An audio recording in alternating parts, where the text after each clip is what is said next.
bagaimana kita mengajarkan pada generasi muda kita kalau kesalahan ini terus bisa dikompromikan.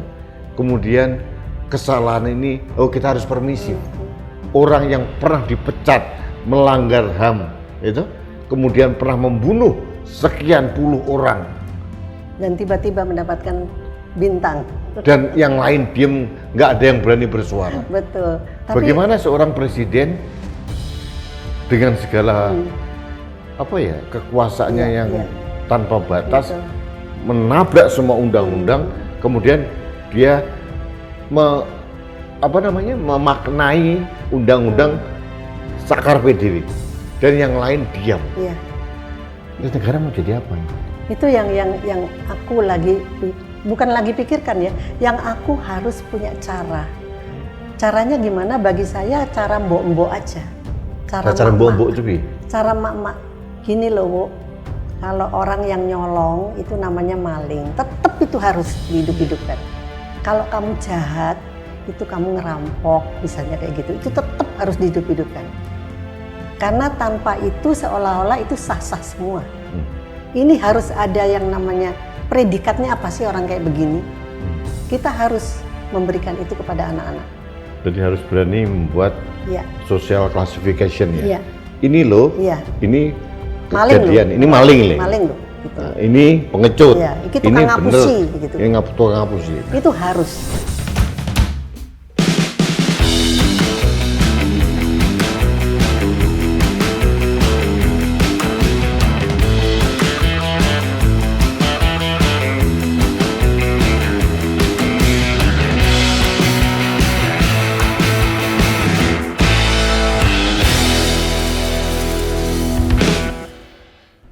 Halo Sobat Indonesia, kita bertemu kembali dalam program Women Speak Up. Nah, ini Women Speak Up karena jujur saja saya membutuhkan suara kuat dari seorang perempuan yang untuk memotret dan memberikan pencerahan terhadap situasi kebangsaan yang menurut saya sudah porak-poranda.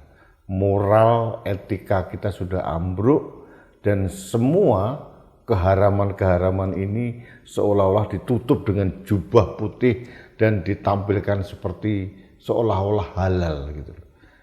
Semua orang sudah berbicara, tapi saya ingin mendengarkan suara dari ibu bangsa. Suara ibu itu biasanya lebih honest, tidak ada kepentingan, dan biasanya efek resonansinya lebih panjang, lebih kuat. Tamu saya, kakak saya, Mbak Rostin Ilyas, tokoh sosial, banyak mengajar di mana-mana, sampai ke luar negeri. Mbak, negaramu lagi porak-poranda. Iya. Ya, etika dan moral sudah diacak-acak. Dan seolah-olah yang saya katakan tadi, semua keharaman itu dibungkus kain putih seolah tidak halal. ada apa-apa. Seolah halal.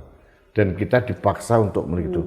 Nah, pertanyaan saya bisa membayangkan bagaimana seorang Mbak Rostin harus menjelaskan ke anak-anak didik yang di kolong-kolong, yang di mahasiswa, bahwa yang kita lihat selama ini itu salah. Iya, Mbak? Ya itu yang menjadi pikiran aku ya, Ruth. Kenapa saya memang harus tetap bersuara. Saya tidak akan diam selama kecurangan ini belum selesai dan belum ditangani dengan benar. Aku yakin kebenaran akan muncul nantinya. Kita tidak perlu bicara siapa yang jadi pemenang. Nah, aku bukan itu. Ini adalah sebuah proses yang sudah hancur. Aku selalu menghargai proses. Bagaimanapun juga anakku selalu aku ajarkan berproses, bahwa semua itu ada tahapannya. Dan kita melihat proses penyelenggaraan Pilpres dari hulu sampai hilir itu rusak semua dan terlihat semua secara kasat mata, dalam bahasa rakyat, dalam bahasa wong cilik, wong gede, wong apapun sama tahu bahwa itu rusak. Dan kalau ini tidak dibenahi, saya nggak ngerti bangsaku ini bangsa yang gimana gitu loh. Tapi banyak juga yang apatis ya, Mbak? Iya, saya sekarang agak kehilangan teman. untuk berbincang. Benar, kadang aku ngirim sesuatu gitu ya untuk minta pendapat pada teman. Jawabannya, nggak usah kirim itu deh. Saya lagi nggak suka berita-berita politik lagi. Padahal dia adalah orang yang sangat heroik ya, yang aku kenal gitu ya. Tapi ya sudah gitu loh. Dan memang itu konsekuensi logis bagi saya, orang lapangan yang aku berhadapan dengan anak-anak yang belum tahu apa-apa. Akhirnya mereka berproses tahu tentang segalanya yang aku ajarkan, tentang kebaikan, tentang keburukan yang begini, dan ini nggak boleh, ini curang dan sebagainya. Tapi sekarang semuanya porak-poranda, dan ini menjadi contoh pada generasi muda bahwa ternyata boleh kok curang, asik kok, bisa kok gitu, kayaknya begitu gitu loh di telingaku tuh, gitu loh. Nah ini yang aku jujur aku kehilangan teman. Dan ini bagi saya. Bagaimana Mbak Roslin harus menjelaskan sama anak-anak bahwa ini loh, ini proses ini salah, ini benar, gini, gimana? Tetap aku akan bicara bahwa kecurangan apapun itu harus diselesaikan dengan kalau sekarang kita bicara hukum ya, karena kita adalah negara hukum. Hukum di mana-mana ada, di pasar pun ada gitu loh. Nah jadi harus diselesaikan, apapun bentuknya nanti. Masih percaya sama hukumnya? Masih, harus percaya. Nggak mungkin aku nggak percaya, harus. Kalau nggak percaya repot mana gitu loh. Karena kepala itu rasanya gimana ya? Masa mau bilang pecah, enggak lah gitu loh. Tapi memang ini yang aku hadapin. Kita ini bicara seperti ini bukan hanya di kota-kota besar. Mbak, sorry, ini pengalaman saya, mungkin hampir sama dengan Mbak Roslin. Setelah kejadian ini, pemilu dan pilpres gunjang-ganjing dengan kerusakan moral dan etika yang merajalela di depan mata ini, akhirnya kita menghadapi orang-orang akhirnya terfilter Mbak, terklasifikasi sendiri. Ada orang yang berani bersuara kayak Mbak Roslin masih sama saya masih berani ngomong gitu, karena bagi saya ini nggak benar ini kita lawan. Ada yang apatis, ada yang teriak-teriak di grup WA, tapi pada saat dia ngomong di publik nggak wani, pengecut. Ada yang langsung kompromi, ada juga Mbak, yang permisif ya ada. Nah ini sebetulnya kan satu hal begini. Bagaimana kita mengajarkan pada generasi muda kita kalau kesalahan ini terus bisa dikompromikan. Kemudian kesalahan ini, kita harus permisif. Orang yang pernah dipecat, melanggar HAM, itu, kemudian pernah membunuh sekian puluh orang. Dan tiba-tiba mendapatkan bintang. Dan yang lain diem, nggak ada yang berani bersuara. Betul. Dan di situ juga ada yang namanya TNI, di mana sabta marga mereka, gitu ya. Tapi, bagaimana seorang presiden dengan segala kekuasaannya yang tanpa batas, menabrak semua undang-undang, kemudian dia memaknai undang-undang sakarpe diri, dan yang lain diam. Dan negara mau jadi apa ini? Itu yang aku bukan lagi pikirkan ya, yang aku harus punya cara. Caranya gimana? Bagi saya cara mbok-mbok aja. Cara mbok-mbok itu bi? Cara mak-mak. Gini loh, Bu. Kalau orang yang nyolong itu namanya maling, tetap itu harus dihidup-hidupkan. Kalau kamu jahat, itu kamu ngerampok, misalnya kayak gitu, itu tetap harus dihidup-hidupkan. Karena tanpa itu seolah-olah itu sah-sah semua. Ini harus ada yang namanya predikatnya apa sih orang kayak begini. Kita harus memberikan itu kepada anak-anak. Jadi harus berani membuat social classification ya. Iya. Ini loh, ini kejadian, ini maling loh. Gitu. Nah, ini pengecut, ini ngapusi, gitu. Ini tukang ngapusi. Nah. Itu harus. Jadi aku mulai dengan yang simple aja, yang bisa dimengerti oleh semua. Jangan gitu, kamu jangan bohongin. Kamu kok suka nipu sih? Kok kamu, ini namanya licik loh. Jadi semua itu ada, gitu loh. Dan itu jangan dianggapnya itu biasa. Itu harus kita keraskan. Sekarang saya seperti itu, gitu loh. Tidak ada lagi excuse. Mbak, saya nggak ngerti nih, saya kan nggak bersentuhan dengan anak-anak kolong, anak-anak yang di jalanan gitu ya. Bagaimana menjelaskan di ruang publik ini seorang pemimpin yang dulu kita hormati begitu mudah melakukan kebohongan, inkonsistensi tanpa merasa bersalah. Penjelasannya piye Mbak Yu? Bagi saya penjelasannya sih biasa-biasa aja, karena gini, aku selalu memberikan contoh pada anak-anak, siapapun pemimpinmu dia manusia. Siapapun pemimpinmu dia pasti punya salah. Bisa salah, Bisa salah. bisa benar. Iya. Jadi kalau pemimpinmu salah, katakan bahwa dia salah. Kamu mau dipimpin sama orang salah? Nah itu yang selalu aku berikan kepada mereka. Kamu mau dipimpin sama orang curang? Nggak mau kan? Dari situ aku selalu mengajarkan. Dan ini sebetulnya pelajaran yang lama. Tapi ini aku ulang lagi. Sesuai dengan kebutuhan yang memang harus aku katakan kepada mereka. Ada contoh konkret yang di lapangan kayak memakai apa? bahasa rakyat. Memakai bahasa mereka. Bahwa kelicikan itu adalah kelicikan. Kecurangan adalah kecurangan. Ngapusi ngapusi. Kayak gitu ya. Sehingga munafik lah kalau kamu itu akan melakukan itu semua. Ini zaman sekarang ini sudah zaman hipokrisi nih. Orang hipokrit merajalela gitu, dan kita dijebak dengan tali-tali politisasi. Orang politik yang kita harapkan untuk hak angket misalkan, ternyata ya melempem. Enggak, aku enggak. Dulu aku masih berharap. Waktu baca-baca berharap gitu ya. Tapi begitu melihat ini, loh kok kayak begini, loh ini kok melempem, loh ini kok kayaknya nahan, loh alah udah dah. Ternyata semuanya itu bohong. Nggak ada oposisi di Indonesia itu. Semuanya bohong gitu loh. Bagi saya. Yang abadi itu kepentingan. Iya, betul. Mereka punya kepentingan, pragmatisme. Ada yang kakinya kejiret, bojone kejiret, anaknya kejiret, akhirnya ya sudah. Betul. Jadi bagi saya ya gini Mas Rudi, kalau aku melihat sekarang yang bergerak itu bukan hanya orang politik sih. Malah aku nggak ngelihat orang politik itu bergerak apa nggak sih. Politik masih ada nggak sih ini? Gitulah, aku jadi nggak begitu paham ya. Apakah mesin politik itu ada atau nggak ada? Aku juga nggak ngerti. Tapi yang jelas sekarang semua serba naik. Bahan-bahan makanan naik, bahan-bahan makanan pokok naik. Rakyat mulai beli beras juga mulai ngeteng kayak gitu. Itu kok inget tahun zaman aku masih kecil dulu ya, antre lengok gas kayak gitu. Apa iya kita akan kembali seperti itu gitu loh. Ada yang menarik ya. Kemarin bansos itu sampai 500 triliun. Iya. Diguyurkan gitu. Bener-bener. Tapi beberapa hari yang lalu di gerobokan itu orang berjubel antri beras murah itu yang aku akan yang ngomongkan. dijual. Betul. Ya, ini dan sekarang bulan puasa mana ada bantuan bansos, nggak ada. Hilang ya. Hilang gitu loh. Ini kan menarik. Jadi memang bansos itu memang sudah kita sepakat hanya untuk kepentingan politik ya Mbak? Iya. Kalau memang bansos itu untuk rakyat ya sekarang lah tepatnya gitu loh. Ya. Gitu. Ada yang membuat saya miris ya, bahwa data dari Kemensos itu hanya sekian 16 juta katakanlah gitu.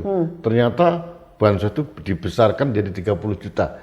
Artinya banyak orang yang tidak berhak mendapatkan bansos mendapatkan asal kue milih si A, si B, si C. Betul. Ya memang itu untuk bargainingnya lah gitu loh. Nah, itu untuk bargainingnya. ngono kok masih di alibi, oh nggak begini nggak begitu. Ya itulah capek aku yang lihatnya itu. Yaudah. Cuman sekarang aku tuh punya tugas bagaimana aku menjernihkan pemikiran anak-anak ini gitu loh. Kita sepakat bergerak di bidang masing-masing. Iya. Nah, saya Mbak tetap bersuara meskipun saya kehilangan teman-teman juga. Saya kadang-kadang kanan kiri lihat ini kemana yang lain ini bersuara. Betul. Nah, tapi bagi saya satu Mbak, yang sekarang kita lakukan adalah harus bersuara dan bergerak. Iya. Jangan sampai kita membiarkan kecurangan merajalela dan kita seolah-olah diem saja. Betul. Apa nggak izin Mbak, malu sama anak itu makanya kita. Jadi kalau aku mungkin kalau aku bukan orang lapangan, aku dari tahun 1990 menangani anak-anak di kolong-kolong, menangani anak-anak di tempat-tempat yang terpuruk di mana-mana, di pedesaan-pedesaan. Terus tiba-tiba ada sesuatu yang betul-betul terlihat kasat mata tanpa ada tutup-tutup apalagi. Ini kecurangan yang betul-betul dipahami oleh dalam berbagai macam bahasa. Mau bahasa akademis, birokrasi, mau bahasa rakyat, mau bahasa apapun sama. Itu ada. Sampai bahasa setan pun sama kok Mbak. Sama gitu loh. Jadi ini yang harus aku jernihkan dari kepala anak-anak. Bahwa kalian harus tetap menjadi manusia seutuhnya. Gitu loh. Bahwa proses itu harus berjalan dengan benar. Dan bahwa jangan lupa sesuatu itu harus ada hukumnya. Dan hukum itu pasti akan berlaku, aku yakin. Mbak, harapan Mbak Roslin apa dengan carut-marut yang di depan mata kita sekarang ini? Secepatnya bisa ditangani dengan hukum. Mudah-mudahan Pak Mahfud ya. Aku berharap pada satu orang Madura. Podo medurone mungkin karo aku ya Mas. Nah, mudah-mudahan lah. Mudah-mudahan. Dari jalur hukum maksudnya? Jalur hukum lah ya. Dari artinya, aku nggak berharap lagi kepada jalur politik? Enggak. Aku udah ngeri. Mau bicara itu bicara apa? Politik. Kita sering dihapus ya orang politisi gitu ya Mbak. Sering. Tapi kalau aku bilang sama temanku itu, sekarang mesin politik itu mati ya. Enak aja enggak Mbak gini. Iya deh. Jadi aku udah males gitu loh. Saya nggak akan adu argumen lagi dengan orang-orang politik enggak. Gitu. Karena mereka penuh dengan argumentasi yang nggak masuk akal, yang abadi di mereka adalah kepentingan. Betul. Dan kepentingan kita cuma satu Mbak, menjaga Indonesia tetap waras. Kan itu, Mbak. Tetap waras. Karena ini konon ya katanya kan bagaimanapun juga yang namanya bukan bonus demografi ya, tapi demografi dividen atau bonus demografi ya tahun 2045. Apa yang mau dikasih kepada anak-anak ini? Mbak, kalau kita attitude pun kita nggak dikasih dengan benar, mau kemana gitu loh? Itu aja. Aku nggak mikir yang sekarang deh. Setelah ini semuanya. Aku lihat gini, bansos ini Mbak, ya, ini sampai detik hari ini nih Mbak, rata-rata average IQ anak kita Indonesia 78. Ya, di atas simpanse dikit. Iya. Ya kan? Iya. Di atas simpanse dikit gitu. Di bawah rata-rata loh. Betul. Sedih kan terjadi. gitu. Dan ini mungkin memang bagi politisi busuk ini, para mohon maaf ini, yang ini. Itu malah nyaman. Nyaman, karena memang orang-orang seperti inilah. Miskinkan rakyatmu. Miskin rakyat, kita pelihara kemiskinan ini, itu gampang. Betul. Dikasih bansos, diarahkan gampang. Betul. Dan ini harus kita lawan, Mbak. Sangat. Harus kita lawan, karena kita sudah mempunyai kekuatan di kelas menengah ini, civil society ini. Ini ada yang maju, ada yang bergerak, ada yang bersuara, ada juga yang enggak gitu. Tapi harus kita ingatkan, kita masih punya harapan, Mbak. Hukum masih ada, civil society juga masih bergerak. Masih. Ya. Mungkin mereka bergerak dalam diam ya gitu loh. Tapi saya pikir nggak mungkin nggak bergerak mereka. Aku ingat anekdotnya Gus Dur dulu ya. Ada yang bilang gini, Gus, pendidikan Indonesia ini gimana sih Gus? Kok rendah sekali? Ya wis jarno rendah, enggak apa-apa. Nanti kalau pinter malah milih tolak angin, kata gitu. Kan orang pinter pilih tolak angin. Kalau nggak pinter ikut pemilu. Jadi hal-hal yang kayak begitulah gitu loh. Ya. Tapi ini kenyataan, Mbak. Tapi kok satu hal lagi ya, mungkin tolong dikoreksi kalau saya salah. Kok saya masih percaya dengan Gusti Allah itu ngebutin sari ya, Mbak. Masa sih Tuhan akan membiarkan gitu ya, Indonesia yang hampir 300 juta ini dipimpin oleh orang-orang yang salah, kemaruk, rakus, penjahat gitu ya. Masa Tuhan membiarkan sih? Enggak, aku nggak akan berharap ya kalau hal kayak begitu, karena kita kalau bicara Tuhan, aku juga nggak mau kecewa. Karena ini kapan dapatnya dari Tuhan kan gitu. Jadi aku lebih baik berharap pada diri kita sendiri, kekuatan kita sendiri. Sebagai Dan manusia. aku yakin mampu gitu. Kita harus mampu. Berapa perempuan sih yang kayak aku? Banyak.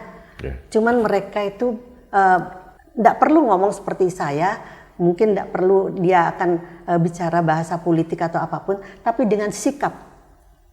Bahwa sikapnya tidak lagi curang. Jujur harus dinomorsatukan, itu terus-menerus diberikan kepada anak-anak. Terakhir, ini karena Women Speak Up, apa yang ingin Mbak sampaikan untuk para perempuan harus bergerak bersama seperti ini? Jangan pernah berhenti bicara tentang kebenaran, karena itu adalah satu-satunya yang kita punya saat ini. Indonesia harus tetap ada. Saya nggak mau Indonesia hanya tinggal cerita. Oh, dulu ada Indonesia di sini. Ngeri aku. Makasih. Sahabat Indonesia, Rostin Ilyas Speak Up. Benar, saya membutuhkan bukan hanya satu, mungkin 1000 Rostin Ilyas untuk mengingatkan bahwa Indonesia harus ada. Dengan cara apa? Kita harus bersuara, bergerak, menjaga moralitas kita. Kita akan tunjukkan pada anak-anak muda, ini yang salah, ini yang benar. Itu harus diberikan suatu batasan yang jelas. Kita jangan melahirkan generasi yang kompromi, permisif, dan apatis. Ya. Ini tugas sejarah kita. Kami dengan Mbak Rostin dan teman-teman perempuan yang lain tetap akan bersuara karena kita masih punya optimisme. Indonesia akan selalu ada 50 tahun, 100 tahun atau bahkan Dan seterusnya. 1.000.000 tahun yang lain. Jadi jangan pernah berhenti beraksi dan bersuara untuk menjaga Indonesia. Terima kasih.